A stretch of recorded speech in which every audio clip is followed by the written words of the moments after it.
साधारण गर्भपातासाठी हॉस्पिटलमध्ये किती दिवस ऍडमिट व्हायला लागतं? साधारण समजा आता आमच्याकडे तर आम्ही सकाळी पेशंट ऍडमिट केली, 6ला ऍडमिट करतो, 9ला गर्भपात करतो आणि दुपारी 5 पर्यंत जाते पेशंट. अच्छा, म्हणजे फक्त एक दिवसात एका तासात पेशंट पूर्ण व्यवस्थित फिरतो, करतो, खायला प्यायला चालू करतो, वॉशरूमला जातो आणि एकदम एकदम मायनर प्रोसिजर आहे आमच्या ह्याच्यामध्ये. हो.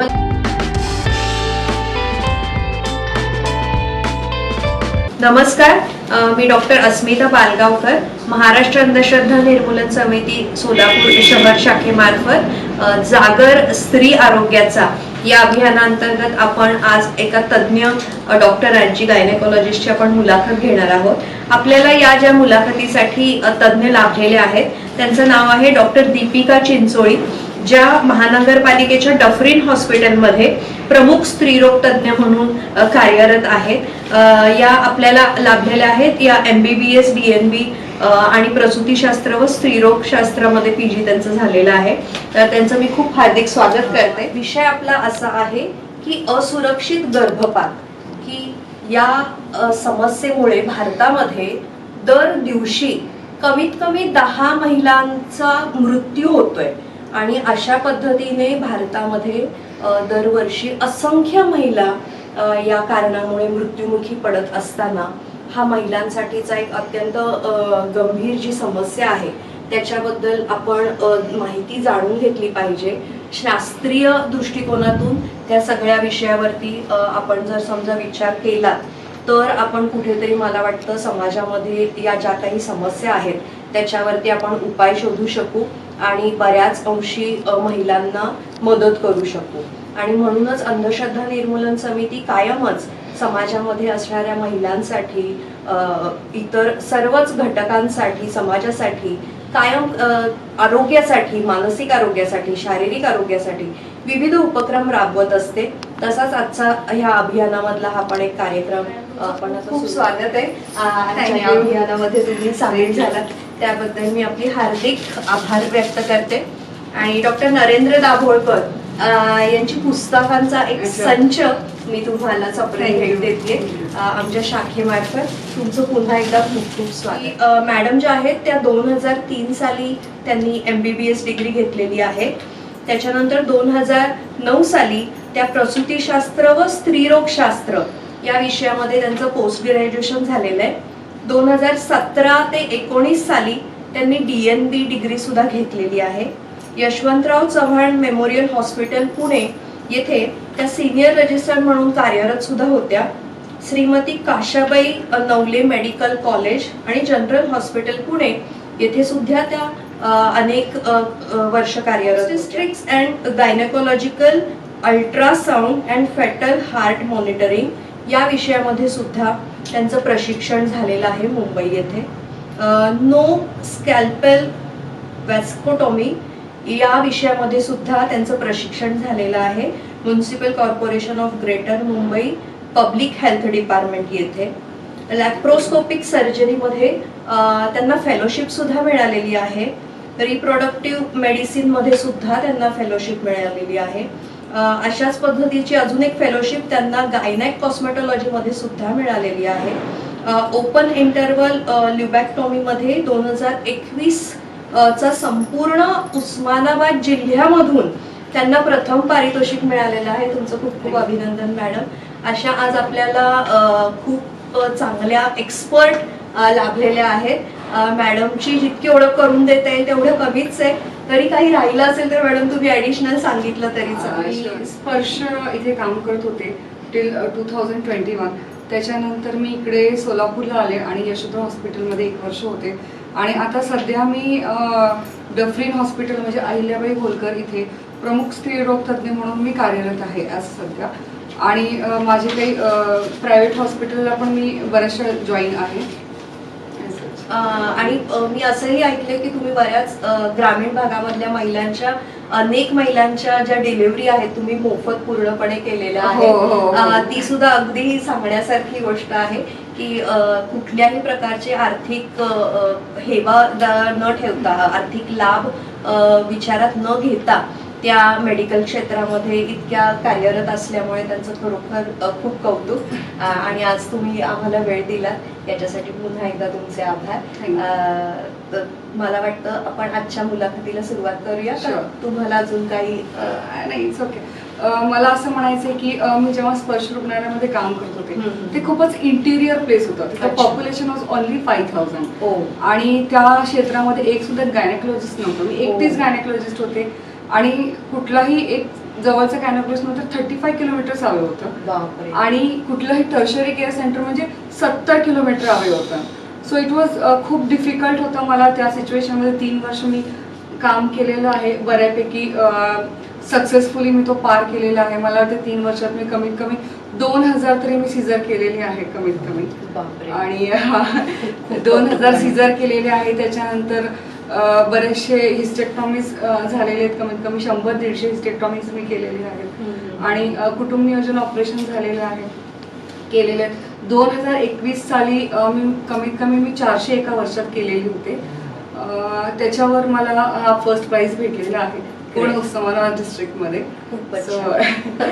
मला वाटते कोविड पिरियडमध्ये एक तर वुमन्स हॉस्पिटल होतं हम्म. उस्मानाबादचं which was full working in a फ्लेज ह्याच्यामध्ये. हम्म. आणि सेकंड माझं आमचं स्पर्श हॉस्पिटल होतं. हम्म. पण उस्मानाबादमध्ये कसं it was a team work. Okay. कमीत कमी 7-8 गायनेकोलॉजिस्ट होते करेक्ट. आणि स्पर्शमध्ये मी एकटी गायनेकोलॉजिस्ट होते, सिंगल गायनेकोलॉजिस्ट.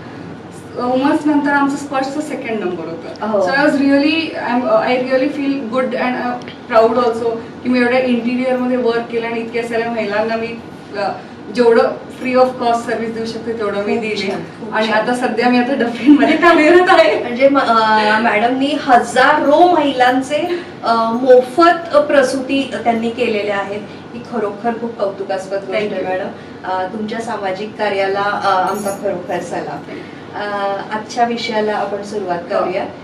साधारण आपल्याकडे महिलांच्या आरोग्याबद्दल आपण बघतो समाजामध्ये की बऱ्याचदा खूप अज्ञान असतं की मानसिक आरोग्य असेल किंवा गर्भाशयाशी रिलेटेड काही विषय असतील तर महिला मनमोकळेपणाने बोलायला आधी घाबरतात आणि मग घरातल्याच काही ज्येष्ठ महिलांकडून किंवा इतर महिलांकडून माहिती घेतात की जी बऱ्याचदा शास्त्रीय नसते, ती अशास्त्रीय असते आणि ती माहिती काही तज्ञ व्यक्तींकडून आलेली नसते. Correct. हा. आणि त्याच्यामुळे असं दिसून येतं की बऱ्याचदा महिला अनेक आजारांना बळी पडतात, अनेक आरोग्याच्या समस्यांना तोंड त्यांना द्यावं लागतं आणि या सगळ्यामुळे वैद्यकीय क्षेत्रामधील जी माहिती आहे ती सर्वसामान्य लोकांपर्यंत जितकी सोप्या भाषेमध्ये आणि जितकी जास्तीत जास्त पोहोचायला हवी तेवढी पोहोचली जात नाही आणि म्हणून असे काही उपक्रम आम्ही करण्याचा प्रयत्न करतो.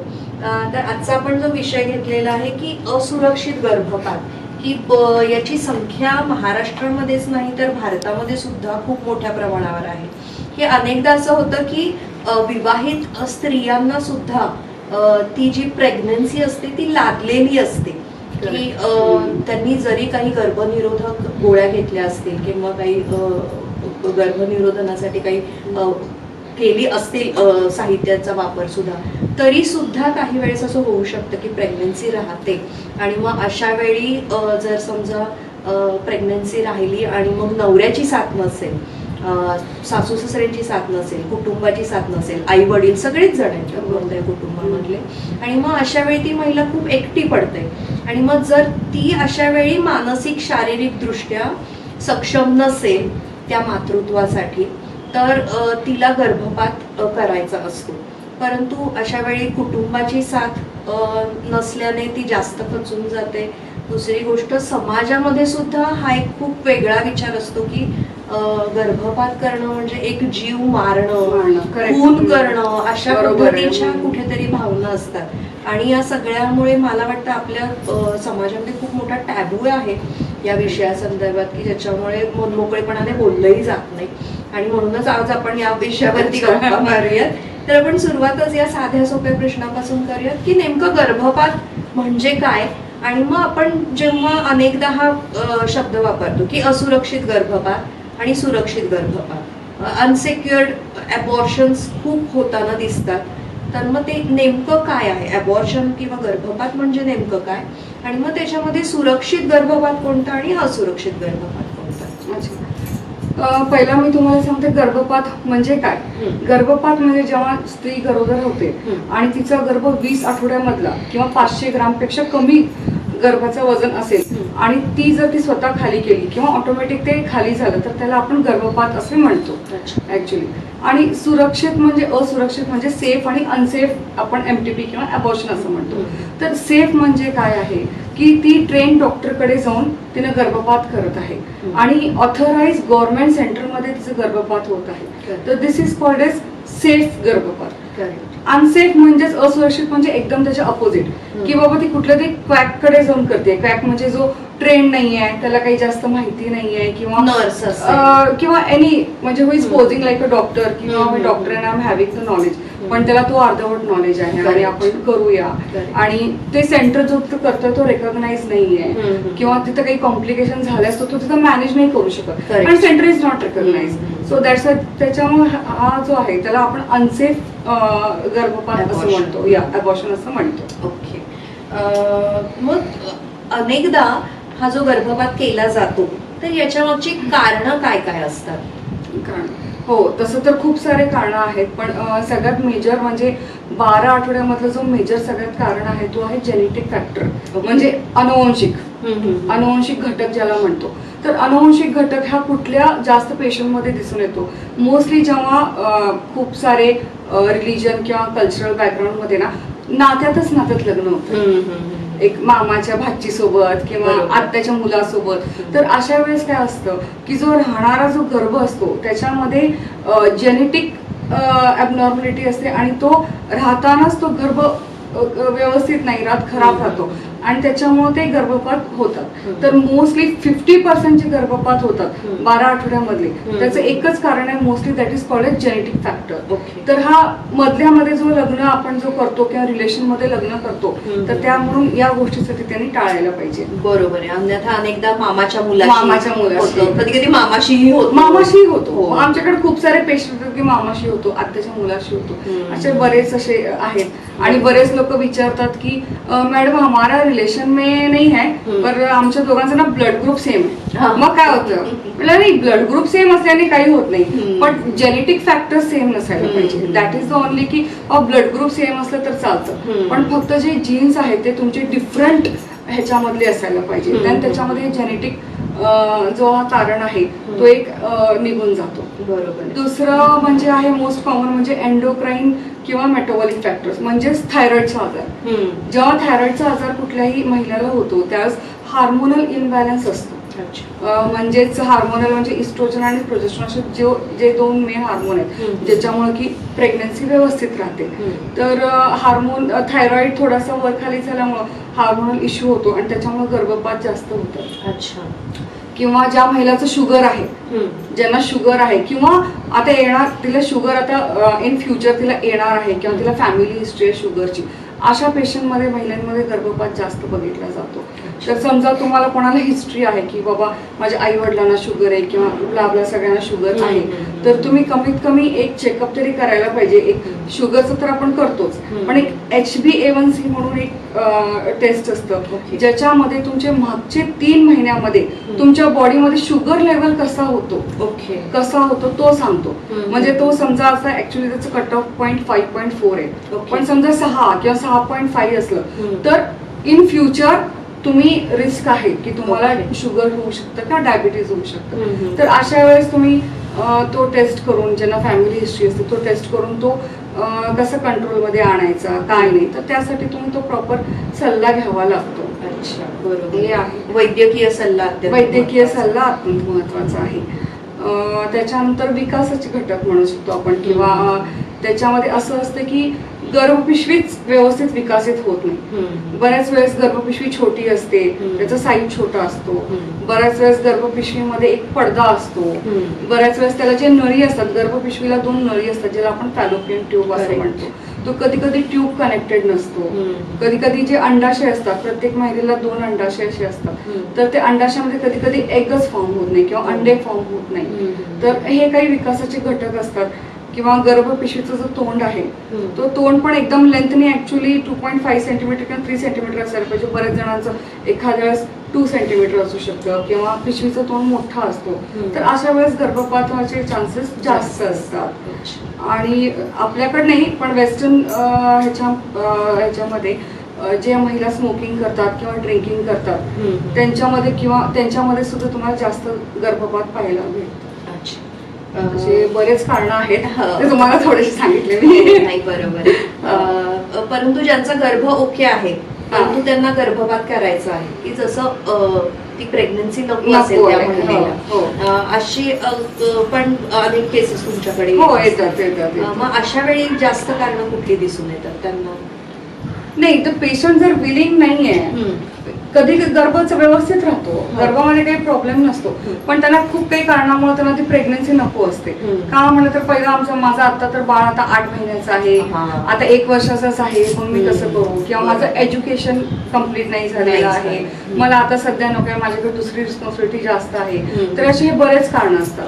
आणि मॅक्झिमम रिझन हे आहे की महिला डिलिव्हरी झाली 3 महिन्यानंतर ती सासरी जाते, 5व्या महिन्यात प्रेग्नन्सी घेऊन येते. आणि म्हणजे मला माहितच नाही, कारण ती जेव्हा फिडिंग करत असते, जेव्हा ती माता जेव्हा बाळाला पाजवत असते त्यावेळेस पाळी नियमित येत नाही, कारण हार्मोनल प्रॉब्लेम्स असतात त्यावेळेस जेव्हा आपण फिडिंग करतो त्यामुळे रेग्युलर नसते पाळी, आणि रेग्युलर नसतानाही ती प्रेग्नेंट राहू शकते. त्यांना ह्या गोष्टीच माहिती नाही.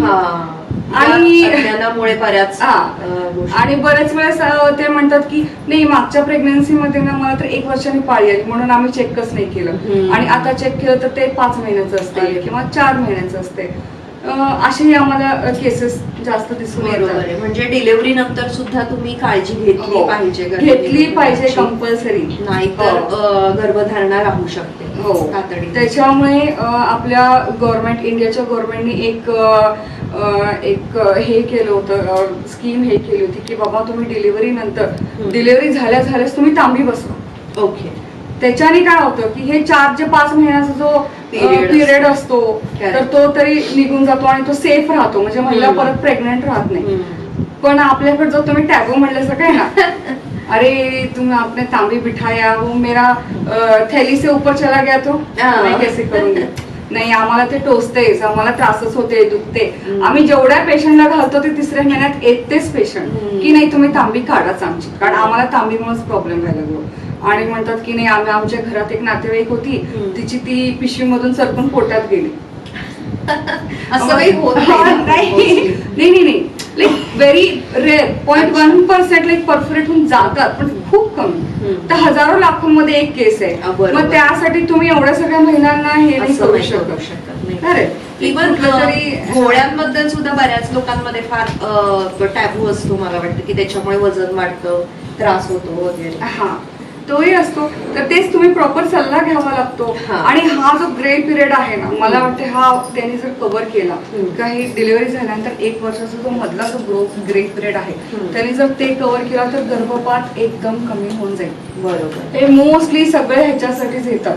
मोस्टली यू कॅन से की 80% ऑफ द केसेस ह्याच्यामुळेच असतात की आत्ताच आमची प्रेग्नन्सी झाली, 1 वर्षाचं बाळ आहे आणि आता मी रिस्पॉन्सिबिलिटी नाही घेऊ शकत. So this is the only main cause. त्याच्यामध्ये गर्भपात कोणी करायला हवा, म्हणजे आपल्याकडे भारतामध्ये ऍक्ट आहे ज्याला आपण मेडिकल टर्मिनेशन प्रेग्नन्सी ऍक्ट म्हणतो. तो 1971 ला आला. तर त्या लॉ प्रमाणे त्यांनी खूप सारे तुम्हाला प्रोव्हिजन दिलेले की कोणी करायला पाहिजे, कुठं करायला पाहिजे, किती आठवडे असायला पाहिजे, या सगळ्या त्यांनी नियम दिलेले आहेत. तर गर्भपात कोणी करायला पाहिजे म्हणजे एकतर गायनेकोलॉजिस्ट जो स्त्रीरोग तज्ञ असतो, MD असू दो किंवा डिप्लोमा असू दे, किंवा ज्यांनी 25 गर्भपात केलेले आहे in authorise government centre. Okay, authorise government सेंटरमध्ये त्यांनी गर्भपात केलेला आहे, किंवा त्यांनी 1 वर्षाचं हाऊसमनशिप केलेलं आहे गायनेक डिपार्टमेंटमध्ये, ते करू शकतात. आणि ज्यांच्याकडे state medical council register number असतात ते गर्भपात करू शकतात. आणि हे तुम्ही गर्भपात कुठे करू शकतो म्हणजे गव्हर्नमेंट ऑथराइज सेंटरमध्येच तुम्ही गर्भपात करू शकता. सो हे त्यांनी दिलेलं आहे.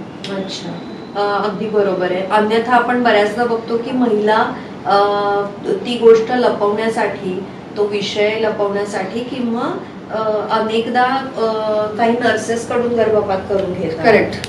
घरगुती सुद्धा अशा काही घटना घडतात हो. की गर्भपात नर्स कडून करून घेताना त्या महिलेला खूप जास्त रक्तस्राव झाला आणि हा. त्याच्यामध्ये तिचा जीव गेला. तर अशा असंख्य घटना घडत Correct. असतात. हा. तर अशा टाळण्यासाठी या गोष्टी आता ज्या मॅडमने आपल्याला सांगितल्या आपण त्या विचारात घेतल्या पाहिजे आणि अशा ऑथोराइज सेंटर मधूनच आणि गायनेकॉलॉजिस्ट कडूनच आपण गर्भपात करून घेतला पाहिजे.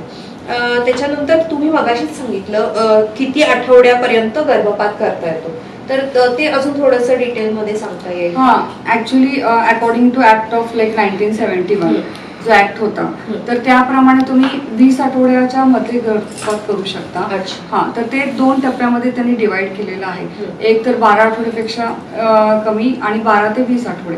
12 आठवड्यामध्ये 12 आठवड्याच्या मधलं गर्भ असेल तर फक्त एकच मेडिकल प्रॅक्टिशनरची संमती लागते. अच्छा. आणि जर 12 ते 20 आठवड्यामध्ये असेल तर त्याला 2 प्रॅक्टिशनरची संमती लागते. अच्छा. असं आहे. आणि पण आता भरपूर चेंजेस झालेले आहेत which I need to discuss about that. म्हणजे 22 आठवड्यानंतर सुद्धा जर गर्भामध्ये काही अडचण आली, बायोलॉजिकल काही प्रॉब्लेम आला, किंवा बऱ्याचदा असं दिसून येतं की 3D 4D सोनोग्राफीमध्ये हार्टला होल आहे किंवा ब्रेनची डेव्हलपमेंटच नीट झालेली नाहीये, अशा वेळी सुद्धा मग करता येऊ शकतो का? हो, करता येऊ शकतो. मी तेच म्हणते की आता एक 1971चा ऍक्ट होता, MDP ऍक्ट, त्याच्यानंतर जो आता नवीन आलेला आहे तो जो आला 2021 मध्ये ऍक्ट आलेला आहे, तर त्या दोन्हीमध्ये भरपूर चेंजेस आहेत, खूप सारे चेंजेस आहेत. जसं 1971 मध्ये काय होतं की फक्त मॅरिड म्हणजे फक्त लग्न झालेलीच बाई गर्भपात करू शकते. पण इकडे त्यांनी हा क्लॉज काढून टाकलेला आहे की कुणीही अनमॅरिड स्त्री किंवा विधवा असलेली किंवा डिवोर्स असलेली किंवा ज्यांना कॉन्ट्रासेप्शन फेल्युअरने तो प्रेग्नन्सी राहिलेला आहे किंवा तिला गर्भपात करायचा आहे, तर सगळ्यांना लीगल हक्क आहे, कुठलीही महिला. हा, आणि ही गोष्ट खरोखर महिलांनी जाणून घेणं अत्यंत महत्वाचं आहे की कोणतीही महिला ही गर्भपात करू शकते. आणि हे माहीत नसल्यामुळे अनेक महिलांचा मला वाटतं जीव जातो की त्या सगळ्या टॅबूमुळे त्या अप्रोच होत नाहीत प्रॉपर डॉक्टरांपर्यंत, आणि त्या एकतर मग खूप अँझायटी मध्ये जातात, डिप्रेशन मध्ये जातात, आणि मग अनेकदा अशा काही महिला आत्महत्यापर्यंतचे काही डिसिजन्स घेताना सुद्धा आपण बघतो. तर या सगळ्या गोष्टी ज्या कायदेशीर रित्या सुद्धा आपल्याला माहिती असायला हव्यात की जेणेकरून आपण अनेक महिलांना याच्याबद्दल सांगू पण शकतो आणि अनेक महिलांचा आपण जीवही वाचवू शकतो. तर अशा या सगळ्या गर्भपाताच्या अनेक समस्या आपण समाजामध्ये बघत असताना साधारण तुम्ही आतापर्यंत बघितल्यामध्ये कुठल्या वयाच्या स्त्रियांमध्ये हे प्रमाण जास्त तुम्हाला दिसून आलं? ऍक्च्युली तुम्ही 2 वयोगटामध्ये तुम्हाला हे जास्त दिसून येतात. एक तर फर्स्ट इज टीनेज प्रेग्नन्सी. अच्छा. 17, 18, 19 इयर्स, अगदी लहान वयात. आणि त्याच्यानंतर आफ्टर 30 आणि 35 इयर्स त्यांच्यामध्ये हा जास्त दिसून येतो. महत्वाचं कारण म्हणजे हे असतं की एक तर टीनेज प्रेग्नन्सी मध्ये त्यांची बॉडीज प्रेग्नन्सीसाठी रेडी नसते. करेक्ट. ते ऑलरेडी आपल्याकडे सगळे स्त्री ॲनेमिकच असतात. रक्ताचं प्रमाण एवढा कमी असतो की प्रत्येक महिलांमध्ये की त्यांचं शरीरचा विकास पूर्णपणे होत नाही, आणि मग लगेच त्यांच्यावर हा लग्न लादला जातो, सासू सासरे नवरा सगळे लादले जातात, एवढी रिस्पॉन्सिबिलिटी लादली जाते, आणि अचानक ती प्रेग्नेंट होते and her body is not ready for that pregnancy. मानसिक शारीरिक सक्षम नसतात. तर त्याच्यामुळे या वयोगटामध्ये जास्त असतो. आणि नंतर you can say after 30 or 35 years कसं होतं की अंड्याची जी क्वालिटी असते तीही खराब होत जाते किंवा तीही नॉर्मल राहत नाही. तर त्याच्यामुळे जो राहणारा जो गर्भ असतो तर तोही बरोबर नसतो, कारण अंड्याची क्वालिटी जशी जशी वय वाढत जाते त्याची पण अंड्याची पण क्वालिटी खराब होत जाते. त्याच्यामुळे त्या एज मध्ये पण तुम्हाला गर्भपात जास्त दिसून येतात. अच्छा. अजूनही महिलांना माहिती नाहीयेत, परंतु अशा बऱ्याच जुन्या काही पद्धती आहेत की असुरक्षित गर्भपातासाठी त्या वापरल्या जायच्या. अशा काही तुम्हाला माहिती आहेत का? तुम्ही काही सांगू शकाल? हो, मला माहिती आहे, पण माझ्या समोर काही आलेलं नाही, पण जसं वाचलेलं मी सांगते, कारण मला नाही वाटत की आजकाल आता कोणी असं करत असेल. पण अगोदरच्या जे जुन्या जे रूढी परंपरा होत्या त्याच्यामध्ये तुम्ही हेवी एक्सरसाइज म्हणा किंवा वजन उचलणं, वेट लिफ्टिंग किंवा पायऱ्या वर खाली करणे किंवा दोऱ्याच्या उड्या मारणे किंवा जे खालचं पोट आहे त्याच्यावर असं प्रेशर देणे, अरे बापरे.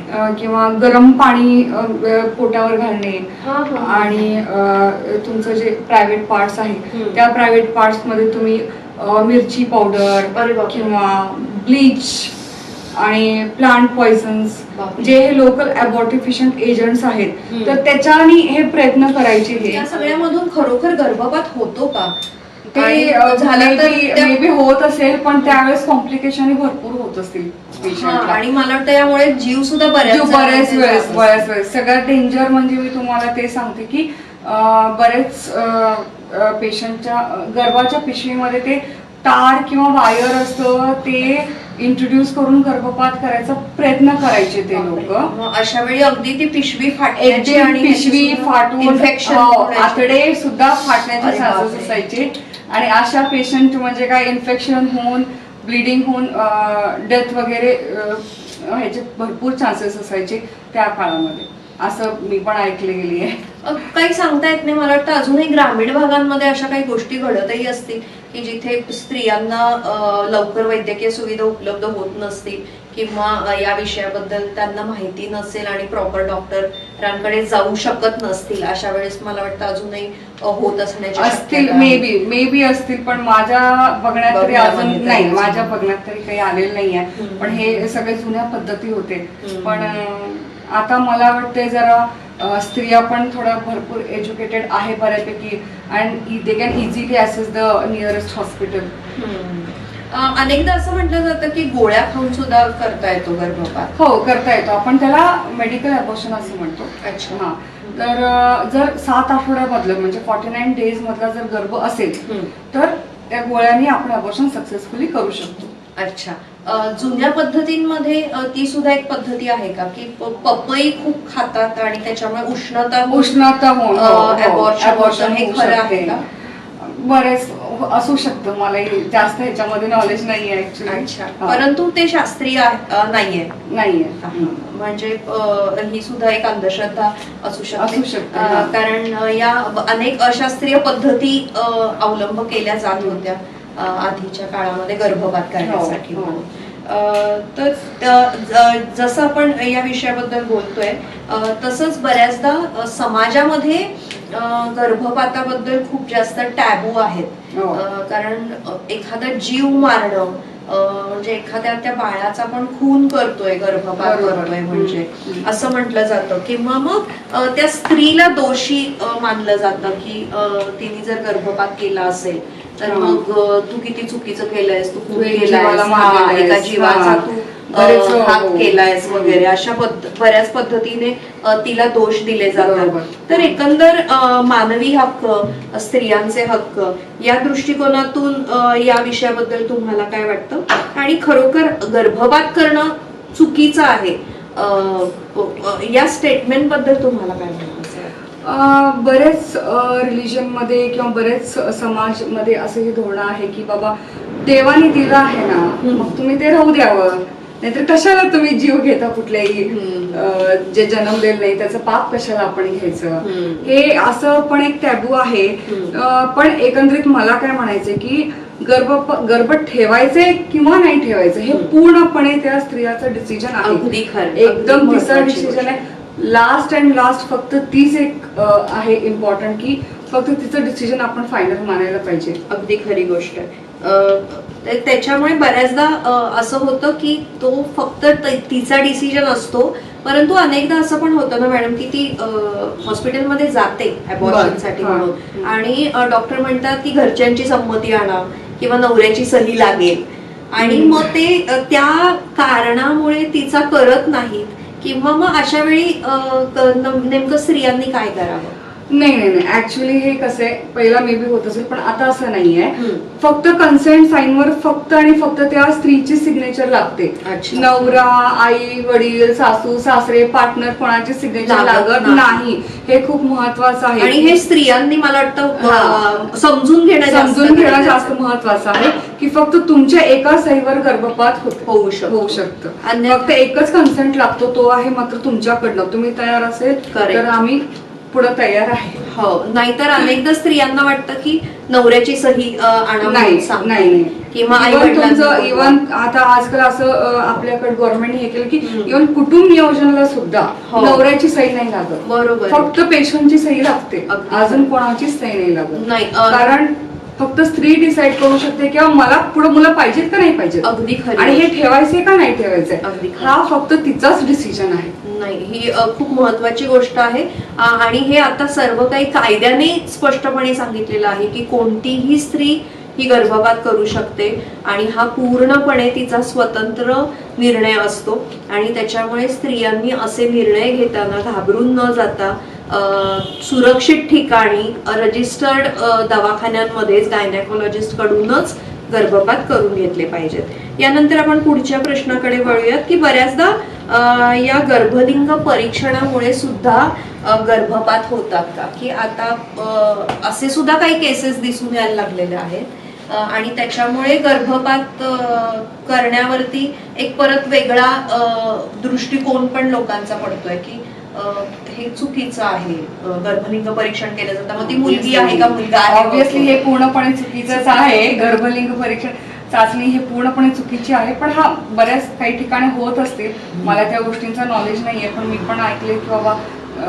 या असं होतात आणि त्यामुळे गर्भपातही करतात. आणि त्यामुळे फिमेल फिटोसाइड होतं. फिमेल फिटोसाइड म्हणजे जी फिमेल असती तिचं जे हे हत्या करतात तेही होतं. पण हे पूर्णपणे चुकीचं आहे. त्यासाठी आपल्या सरकारने एक PCPNDT ऍक्ट म्हणून आणलेलं आहे. ते 1994 ला PCPNDT ऍक्ट अंमलात आणलेलं आहे. तर ह्यांचं या टीमचं कामच हे होतं की बाबा कुठं गर्भलिंग चाचणी होते का हे सगळं बघायचं, आणि जर होते तर त्यांना प्रॉपर ती शिक्षा भेटायला पाहिजे हे सुद्धा त्या कमिटीने ठरलं. समजा एका कुठल्या डॉक्टरने गर्भलिंगाची चाचणी करताना पकडले गेले पहिल्यांदा, तर त्यांना फर्स्ट टाइम पकडल्यानंतर 10,000चा दंड आणि 3 वर्षाचं जेल, आणि समजा दुसऱ्यांदा त्यांना पकडल्यास 50,000चा दंड आणि 5 वर्षाचं जेल अशी तरतूद केलेली आहे. आणि जे लोक प्रवृत्त करतात त्या फिमेलला की चल आपण बघू मुलगा आहे का मुलगी आहे, सासू सासरे आई वडील कोणी असू दे, जर त्यांना पहिल्यांदा पकडलेस 3 वर्षाचं जेल आणि 50,000चा दंड, आणि दुसऱ्यांदा पकडल्यास 1 लाखाचा दंड आणि 5 वर्षाची जेल. ही सगळी शिक्षा डॉक्टरांना का त्या पेशंटला पण, दोघांना? हा, हे पहिला डॉक्टरांना सांगितलं मी. पहिल्यांदा जर डॉक्टरांनी गर्भलिंग चाचणी केली तर 3 वर्षाचं जेल आणि 10,000चा फाईन, आणि त्याच्यानंतर दुसऱ्यांदा जर पकडले गेले त्यांनी तर परत 5 वर्षाचं जेल आणि परत 50,000 फाईन, आणि त्याच्यानंतर वारंवार काही कंप्लेंट होत आलं तर त्या डॉक्टरचं रजिस्ट्रेशनच कॅन्सल होतं. ते पण जे पेशंट जातात त्यांना सुद्धा काही शिक्षा आहे का नाही? पेशंट जातात त्यांना तर असं काही शिक्षा नाहीये, पण पेशंटच्या नातेवाईकांना आहे. अच्छा. ज्या महिलेला प्रवृत्त करतात ना त्यांना आहे. अच्छा, म्हणजे खरोखर पेशंटची सुद्धा, म्हणजे नातेवाईकांची सुद्धा आणि पेशंटची सुद्धा चूक असू शकते की त्यांनी अशी मागणी करणं हेच मुळात चुकीचं आहे. आणि अर्थात डॉक्टरांची तर चूक आहेच की त्यांनी असं अजिबात करायचं नाही. जसं आता आपण म्हणालात की medical termination of pregnancy act, याच्याबद्दल आपण थोडंसं सांगितलेलं आहेच आहे, परंतु त्याची बद्दल अजून थोडीशी थोडक्यात माहिती सांगा की त्याची सुरुवात कशी झाली, तो ऍक्ट कसा आला आपल्या भारतामध्ये आणि त्याच्यामध्ये कशा हळूहळू सुधारणा होत गेल्या.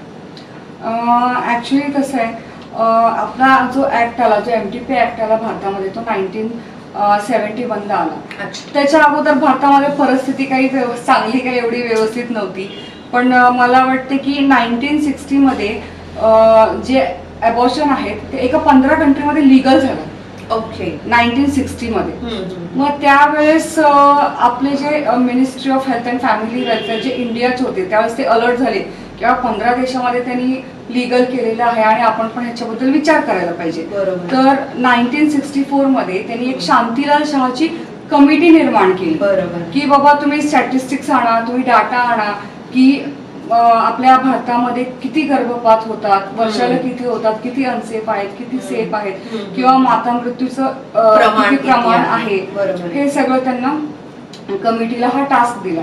त्या शांतीलाल शहा कमिटीने 1-2-3 वर्षामध्ये पूर्ण रिपोर्ट दिला गव्हर्नमेंटला की 500 मिलियन लोकांमध्ये कमीत कमी 6.5 मिलियन गर्भपात एव्हरी इयर होतात. बापरे. त्यापैकी 45 to 50% अनसेफ होतात. त्यापैकी एव्हरी डे 10 to 15 डेथ्स होतात every day in whole India. असा हा डाटा त्यांनी दिला आणि त्यावेळेस आपले इंडियन गव्हर्नमेंट अलर्टवर गेले आणि त्यांना वाटलं की नाव आता we should legalise this act. आणि मग त्यांनी 1970ला प्रस्ताव त्यांनी सरकारसमोर ठेवला आणि मग नंतर 1971ला हा ऍक्ट अंमलात आणला. त्याच्या अगोदर तर परिस्थिती एवढी बेकार होती मॅडम की असं होतं की तुम्ही कुठलीही महिला गर्भपात करायचा त्यांना हक्कच नव्हताच. जर गर्भपात केला तर त्यांना 3 वर्षाची जेल होती. अरे बाप. आणि जर गर्भपात फक्त एकाच कारणाने तुम्ही करू शकता, त्या आईला जर डेंजर असलं, लाईफला डेंजर असलं, then only you can abort. Otherwise you can not abort. म्हणजे अगदी रेप केस असेल तरी सुद्धा अशा काही मी केसेस ऐकल्या की त्याच्यामध्ये सुद्धा कोर्टाने अशा महिलांना सुद्धा गर्भपात नाकारला होता. कारण त्या मुलीची मानसिक आणि शारीरिक अवस्था ओके होती असं कोर्टाचं म्हणणं होतं आणि म्हणून त्या मुलीवरती रेप झालेला असून सुद्धा तिला ती अनवॉन्टेड प्रेग्नन्सी घ्यावी लागली आणि त्याच्यामुळे तिच्या आयुष्याचं खरोखर किती नुकसान झालं असेल आपण समजू शकतो. तर हा खरोखर जो MTPA ऍक्ट आहे तो खरोखर महिलांना माहिती असायला हवा की जेणेकरून त्यांचे महिलांचे हक्क काय आहेत, मानवी हक्क काय आहेत हे माहिती असेल तर आपण बऱ्याच महिलांच्या समस्यांचं निवारण सुद्धा करू शकतो. हे जो तुम्हाला झाला हे 1971चा ऍक्ट होता जो तुम्हाला सांगितले, त्या अंतर्गत कुठले डॉक्टर तुम्ही गर्भपात करू शकतात. जसं मी पहिला सांगितले ट्रेन डॉक्टर, एक तर गायनेकोलॉजिस्ट असायला पाहिजे आणि बाकी मी पहिलाच ऑलरेडी सांगितलेलं आहे की तुम्ही त्या सेंटरमध्ये ऑथराइज सेंटरमध्ये करायला पाहिजे आणि 20 आठवड्याच्या मध्ये असं हे MTP ऍक्ट जे 1971 मध्ये होतं. मग त्याच्यानंतर 1994 मध्ये आपल्याकडे PCPNDTचा ऍक्ट आला जो मी तुम्हाला आता सांगितले की गर्भलिंग चाचणीवर बंदी आणली आहे. 2003 मध्ये या अमेंडमेंट्स मध्ये थोडेसे चेंजेस झाले. अमेंडमेंट्स इन 2003 ह्याच्यामध्ये ह्यांनी सगळ्यात महत्वाचा मोठं म्हणजे सेफ अँड लीगल अबॉर्शन वर ह्याच्यावर जोर दिला. ह्याच्यावर त्यांनी पहिलं काम केलं की ते डिसेंट्रलाइज केलं. एक्झॅक्ट. म्हणजे पहिला इट वॉज सेंट्रलाइज इन 1971. मग 2003 साली त्यांनी एक कमिटी बसवली. त्याचं नाव होतं DLC कमिटी म्हणजे district level committee. District level कमिटीमध्ये एक गायनेक, एक सर्जन आणि एक भूलतज्ञ आणि त्याच्यानंतर एक लोकल मेडिकल प्रॅक्टिशनर, एक पंचायत राजचा एक मेंबर आणि एक महिला अशी कमिटी एक फॉर्म केली. आणि या कमिटीने बसून पूर्ण जे प्रायव्हेट सेक्टरचे जे हॉस्पिटल होते त्यांनी ते लायसन्स दिलं की बाबा तुम्ही सुद्धा ते ऑथराइज त्यांना दिलं की you can also do MTP. पण ते MTP त्यांनी लायसन्स देताना त्या हॉस्पिटलमध्ये एमर्जन्सी ड्रग्स अवेलेबल आहेत का नाही, तुमच्याकडे एमर्जन्सी इन्स्ट्रुमेंट अवेलेबल आहे का नाही, तुमच्याकडे OT फॅसिलिटी आहे का नाही, तुमच्याकडे ऑक्सिजन आहे का नाही, 24 आवर्स तुमच्याकडे भूलतज्ञ आहे का नाही, ब्लड बँक किती अंतरावर आहे, तुमच्या बॅकअपला कोण आहे. तर हे सगळं कमिटीने हे सगळं पूर्ण इन्स्पेक्शन करून ज्या सेंटरमध्ये हे सगळे सुविधा आहेत त्या सेंटरला त्यांनी लायसन्स दिलं. आणि तेव्हापासून एव्हरी 4 मंथली आपल्याकडे त्या सेंटरचं इन्स्पेक्शन होतो. इव्हन आता आपण त्या सेंटरचं इन्स्पेक्शन करतो. कुठलेही गव्हर्नमेंट जे डॉक्टर्स असतात त्या सेंटरचं इन्स्पेक्शन करतात की बाबा जे तुम्हाला लायसन्स दिलंय तुम्ही ते व्यवस्थित काम करताय का नाही, तो व्यवस्थित फॉर्म भरताय का नाही, काही कॉम्प्लिकेशन झालेत का, काही प्रॉब्लेम्स आहेत का, सगळं लिगल पद्धतीने चाललेलं आहे का नाही. तर हे सगळं तिथं बघितलं जातं. आणि ही अशी कमिटी फॉर्म केली त्यांनी. आणि त्याच्यानंतर मग 2014 मध्ये एक अमेंडमेंटचं प्रपोजल त्यांनी टाकलं जे की 2021 मध्ये पास झालं. एवढे दिवस त्याला लागले. तर त्याच्यामध्ये त्यांनी एक स्टेट मेडिकल बोर्ड हे केला, एक नवीन एक फॉर्म केला. तर स्टेट मेडिकल बोर्ड मध्ये एक गायनेक आणि परत एक सर्जन आणि एक परत एक अॅनेस्थेटिस्ट आणि एक गव्हर्नमेंटचा गॅजेटेड ऑफिसर अशी मिळून एक कमिटी फॉर्म केली. आणि त्या अंतर्गत त्याच्यामध्ये जसं मी तुम्हाला सांगितले की any unmarried female, divorced, widowed female जे कोणी आहे त्यांना गर्भपात करू शकतात. आणि हा 20 आठवड्याचा जो गर्भपात आहे तो त्याला एक्सटेंड करून 24 आठवडा केला त्यांनी. कारण बऱ्याचदा असं होतं ना की उशिरा कळतं महिलांना हा. की त्या प्रेग्नेंट आहेत. हा. की बऱ्याच जणींची पाळी बरीच इरेग्युलर असते असते. आणि त्या मुळे त्यांना लवकर कळतच नाही की प्रेग्नन्सी राहिलेली आहे आणि त्याच्यामुळे हा जो पिरियड त्यांनी वाढवलाय तो मला वाटतं महिलांसाठी फायद्याचाच ठरला. आणि पहिला कसं होतं की 12 ते 20 आठवड्यापर्यंत 2 डॉक्टरचं ओपिनियन लागायचे, पण आता कसं 20 आठवड्यापर्यंत एकच डॉक्टरचं ओपिनियन लागतो आणि 20 ते 24 आठवड्यापर्यंत 2 डॉक्टरचे ओपिनियन लागतात. आणि समजा 24 आठवड्यावर गेल्यानंतर त्या पेशंटनी किंवा ऍप्लिकंटनी तुम्ही स्टेट मेडिकल काउन्सिल हा जो बोर्ड झालेला आहे त्यांना तुम्ही ते फॉरवर्ड करू शकता तुमची केस आणि त्यांनी ते 3 दिवसामध्ये तुम्हाला त्याच्यावर हे रिझल्ट द्यायला पाहिजे. आणि त्यांनी जेव्हा एस म्हणतील तेव्हा जे कोणी प्रॅक्टिशनर अबॉर्ट करणार आहे पूर्ण सेल्फ वेल इक्विप्टेड हॉस्पिटलमध्ये 5 दिवसाच्या त्यांनी ते ऍक्शन मध्ये आणलं पाहिजे. Very good. अशी व्यवस्था केलेली आहे. खूप छान. ह्या सगळ्या गोष्टी खरोखर महिलांसाठी उपयुक्त आहेत आणि त्यांना त्या माहिती असायला हव्यात. अन्यथा असं वाटतं की त्या कमिटीकडे ते जाणार कधी, मग ते निर्णय घेणार कधी आणि मग हे सगळं होईपर्यंत डिलिव्हरी होऊन जाईल.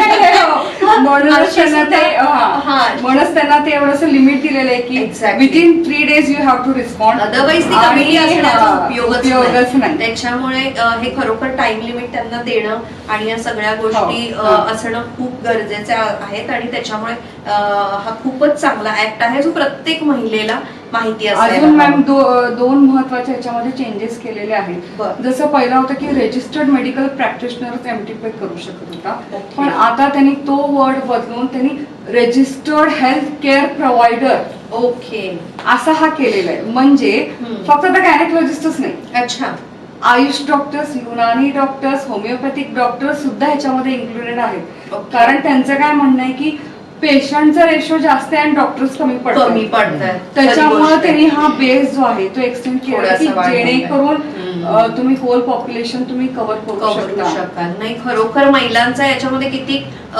विचार करून हा निर्णय घेतलेला आहे आणि हा कायदा आणलेला आहे हे आपण समजून घेणं खरोखर गरजेचं आहे. खूप चांगल्या गोष्टी झालेल्या आहेत याच्यामुळे.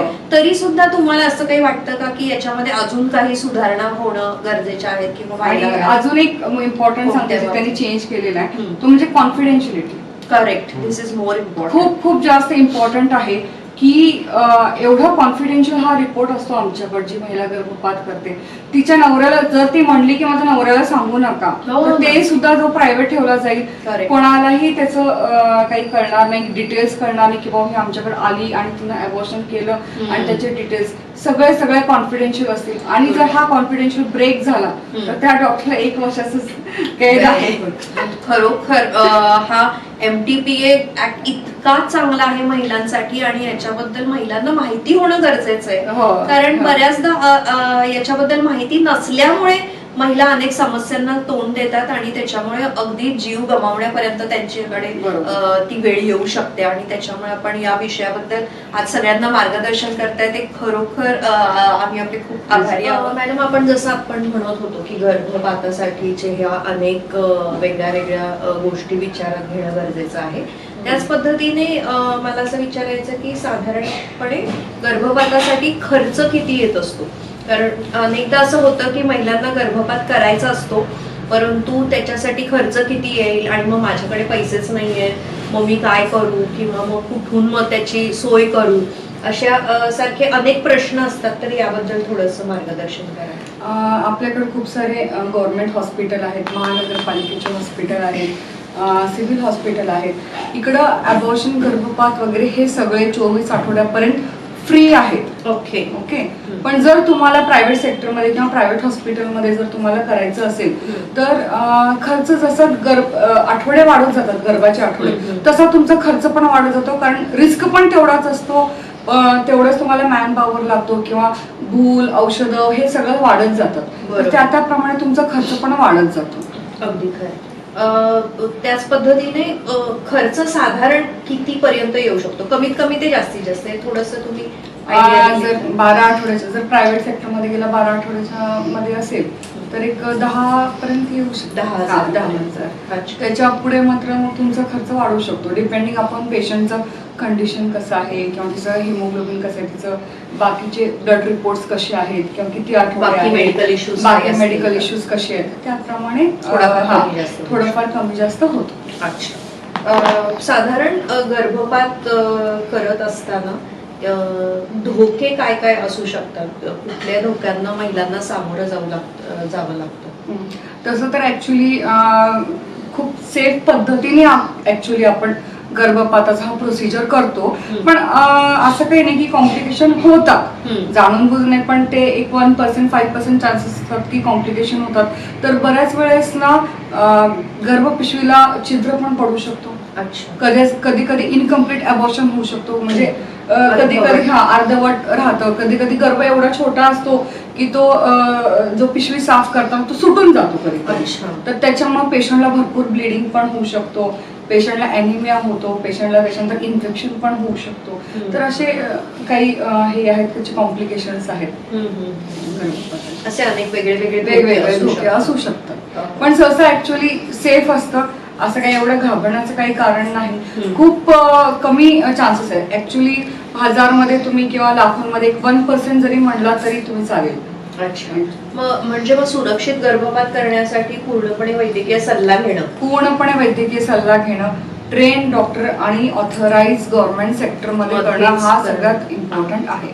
आणि जे काही अडचणी असतील त्या पूर्णपणे स्पष्टपणे डॉक्टरांना सांगणं, जे काही असेल ते पूर्णपणे. अन्यथा बऱ्याचदा असं होतं की महिला बऱ्याच गोष्टी लपवतात आणि किंवा काही वेळेस सुरुवातीला त्यांनी काही गोळ्या घेतलेल्या असतात आणि काही अजून वेगळ्या पद्धती वापरलेल्या असतात, त्याच्यामुळे अजून काही वेगळे इन्फेक्शन झाले असण्याची पण शक्यता असते.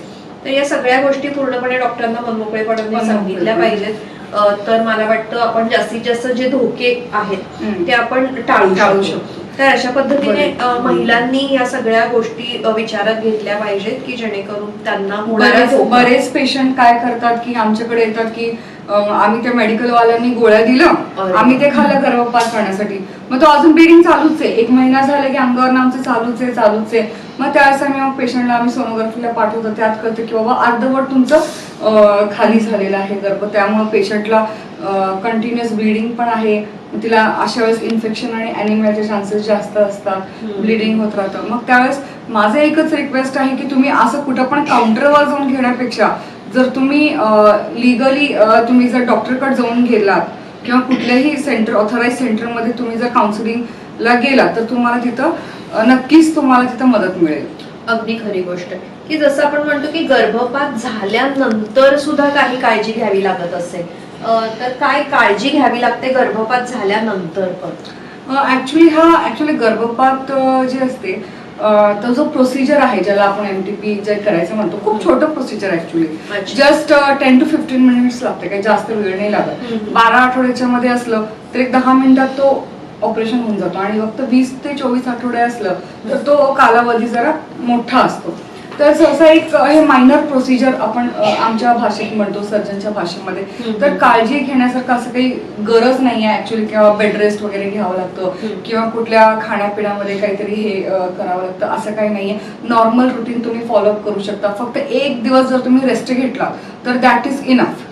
नेक्स्ट डे तुम्ही कामाला जाऊ शकता, व्यवस्थित करू शकता. म्हणजे साधारण गर्भपातासाठी हॉस्पिटलमध्ये किती दिवस ऍडमिट व्हायला लागतं?